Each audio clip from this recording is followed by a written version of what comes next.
Hey everyone, this is Jen from JKatsKreations, and today I'm going to be showing you how to do the braided swirl that I use in a lot of my flower wreaths. I've had a lot of people ask me how I do that. I know it sounds kind of crazy until you actually see me do it. I have not really been able to explain it in pictures or words, so I just decided to put a video together to show you guys how to do it. I have 3 different colors of mesh that I will be using today to make the swirl. You could use all one color, 2 colors, 3 colors, whatever you guys want to use. The colors that I've picked out today are actually going to coordinate with a flower that I'm going to be doing a tutorial on as well. So you'll be able to see me make this, and then you'll be able to see me put it in the flower wreath when I'm done with that. So today I have the 3 different colors. I have a periwinkle, if you could see. You do have turquoise and lavender are actually the 2 colors that make up the periwinkle. So I have that. I also have just the regular turquoise. And the 3rd one is the lavender that I'm going to be using. Now if you notice, I do have 1 roll of 21 inch and 2 rolls of 10 inch. It honestly does not matter what size you use. If you want to use all 21 inch, all 10 inch, a mixture like I'm doing here, it all pretty much works just the same. It really just comes down to making sure you have the right length so that the size of the finished swirl fits the center that you're looking for. So also I'll be using my rotary cutter with my mat. You will need, get them here. I use these little zip ties. I got them off of Amazon. They're 4 inch, just these little guys, 2 of them. We'll also be needing a lot of hot glue, so make sure you get a lot of that ready to go. And for all my flowers, actually I use 10 inch frames, and this is the Wreaths brand 10 inch. Now all the 10 inch frames, the center is 6 inches is the swirl that I need to come up with. So when I first tried doing this, I had a little bit of trial and error figuring out how long I needed to cut the mesh in order to make a 6 inch swirl.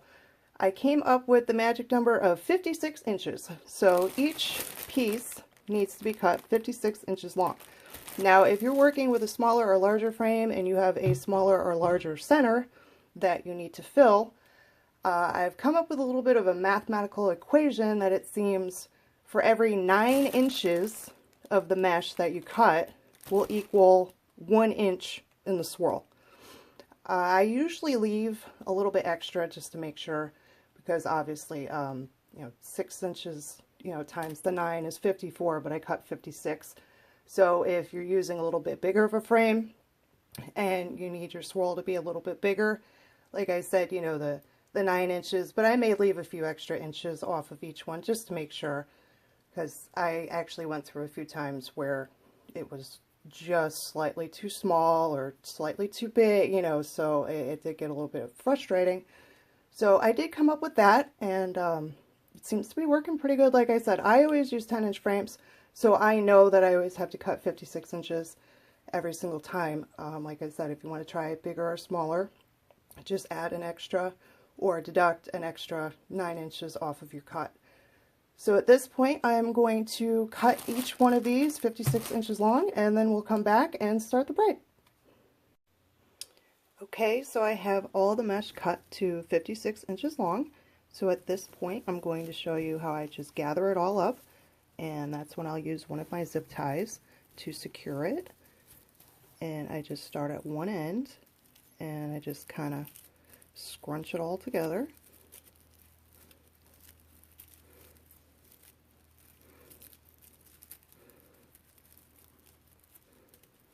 And then I get my next color. Like I said, if you're going to use all the same color, it doesn't matter.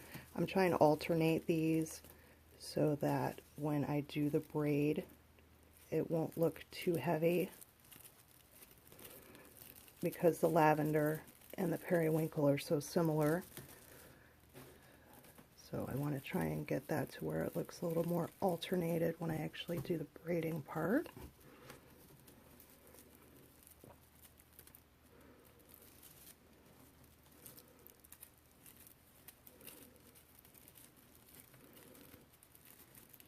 And I just try to line them all up together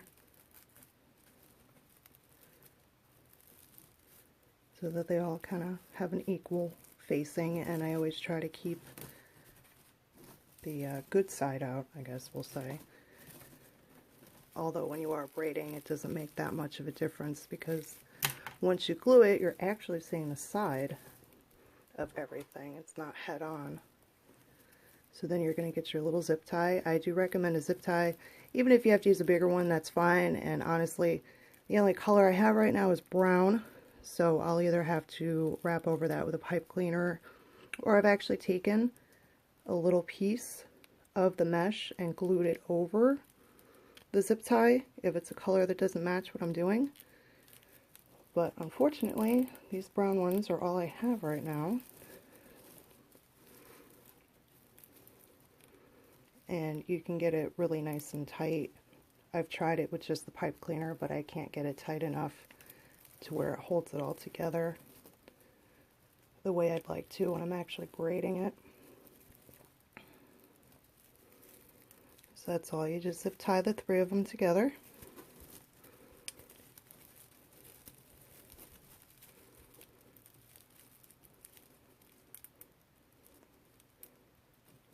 And just leave a few extra inches here, because when we actually make the swirl, this is going to get kind of tucked under. So it just gives us a little bit of a tail to do that with. So this is the ridiculous part of the entire process. I know I've had a lot of people ask how I do it, and when I say you braid it, I mean you literally braid it. But the problem, as we all know, is that mesh loves to stick to itself. So you'll probably spend more time fighting with it than actually braiding. Even though I've made quite a few of these, I still fight with it every time. And that in itself can sometimes get a little frustrating, but once you kind of get going on it, it's not as bad.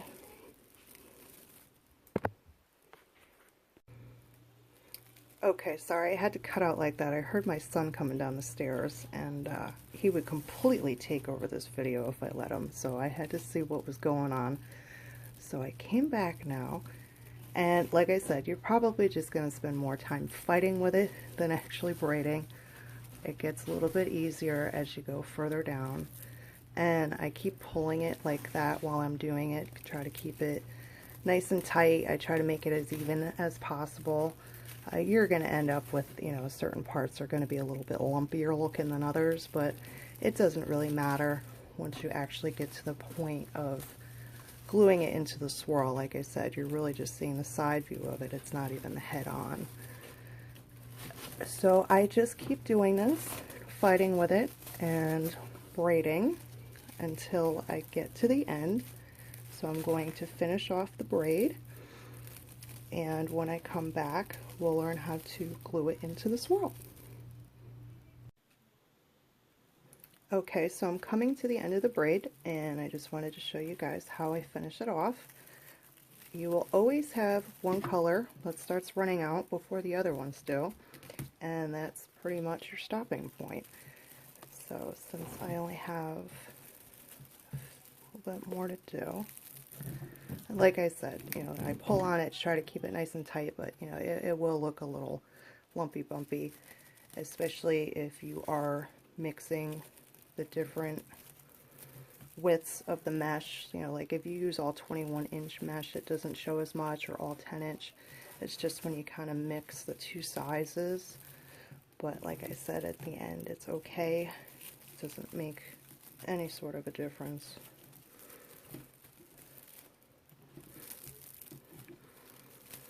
And I actually timed how long it took me to do this, because I never had before. It only took me about 7 minutes to make the whole braid. Obviously I've made a few of them, so I might be a little bit faster, but I just don't want you guys to think that it's something that takes forever and ever to do.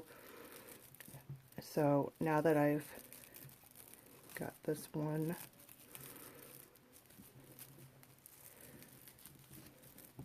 periwinkle, is the one that ran out on me, so I just go as far as I can. Sorry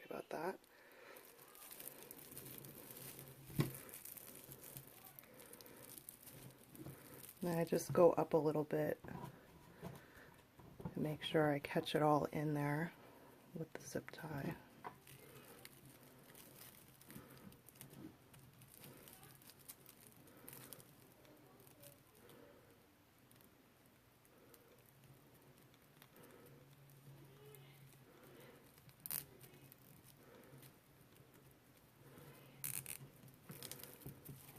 And just to secure this end, same as you did with the other one. So as you'll see, you do have a bunch of this at the end, which I just cut. Sometimes it seems like you'll end up with a little bit more. Other times it doesn't seem like it's as much. Don't really know the rhyme or reason to that. But either way, like I said, I've made the mistake of making it too short, and that is incredibly frustrating. So I'd rather have a little bit that I need to cut off versus not having enough. So you see it's just secured.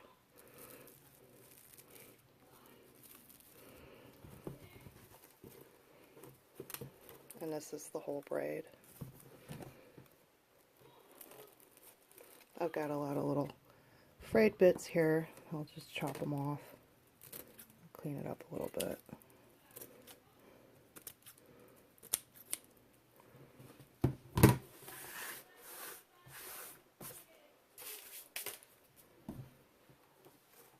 Okay, so I've got my hot glue gun warming up.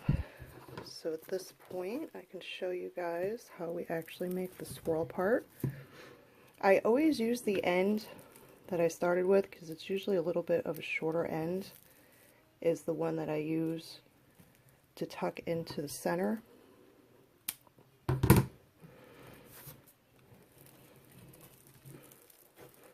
you kind of want to fold it in on itself so that you feel that very, very center. And you kind of go over, because this will be the very center of your swirl. So you want to try and make sure you have that all filled in so you don't have any little gaps that you can see through.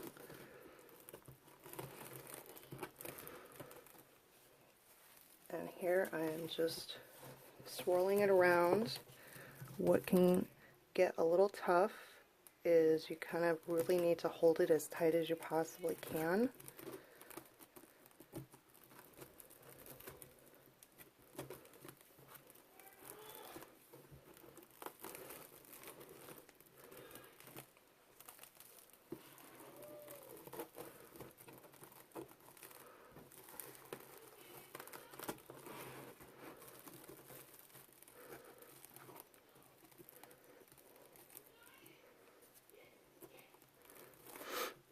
Okay.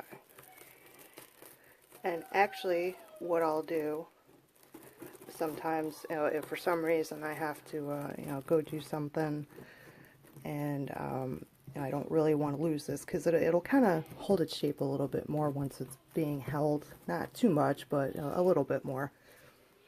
If you take 2 pipe cleaners and twist them together, kind of make one big long one.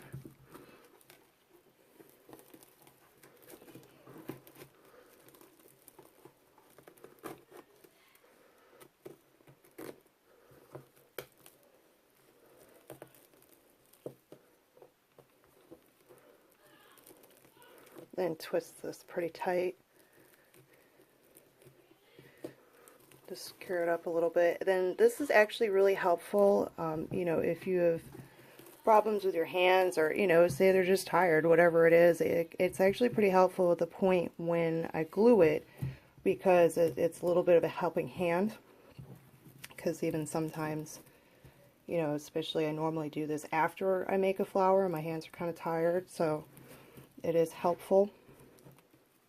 Just make sure that you don't get any glue on it, or else you'll end up gluing it to the swirl itself. Now you see this part here is the tail that we had tucked in, and I just kind of smush it down a little bit because I'll be gluing all of that. But as you can see, you know, it's not perfect by any means, but I think that's kind of what I like about them. They're all different. Like here, you know, you could see a little bit of a gap, but when you fill that up with glue and then when it's actually on the wreath, you'll never notice it. But yeah, this comes out to about 6 inches, which is what we're going to need. Move that a little bit so you can see, to fill the space in the center of the 10-inch frame.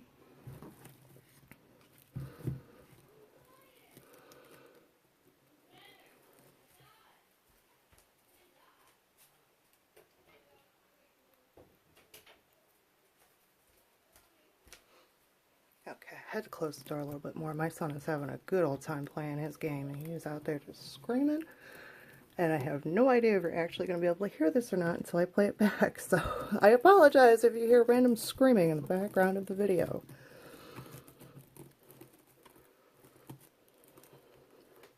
Okay, so like I said, this is the good side, we'll call the side, you know, when we wrapped it. So when I flip it over, this is the side that we're going to glue.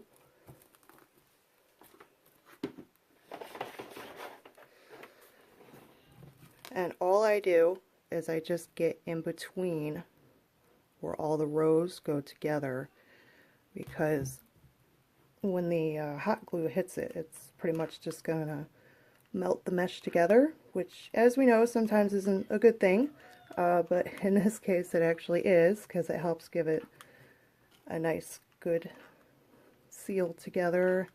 I've never had one so far that looked anywhere near like it was going to fall apart. And as I said, you just work around the pipe cleaner, or you could just hold it with your hand. Sometimes I do that. Just obviously make sure to mind where your hand is in comparison to the hot glue, because I think we've all found that out one time or another. It is not pleasant. And I still have this tiny little glue gun that I bought when I first started making wreaths. So it's almost 2 years old, and it's still going. But to be quite honest, it kind of creeps me out sometimes. I hate leaving it on longer than I need to. I'm always convinced it's going to set on fire or something. I don't know why. So I may have to invest in a new one. I really do think I've probably gotten my money's worth out of this tiny little guy. So as you see, I'm just going around wherever I swirled, just giving it a good amount of glue.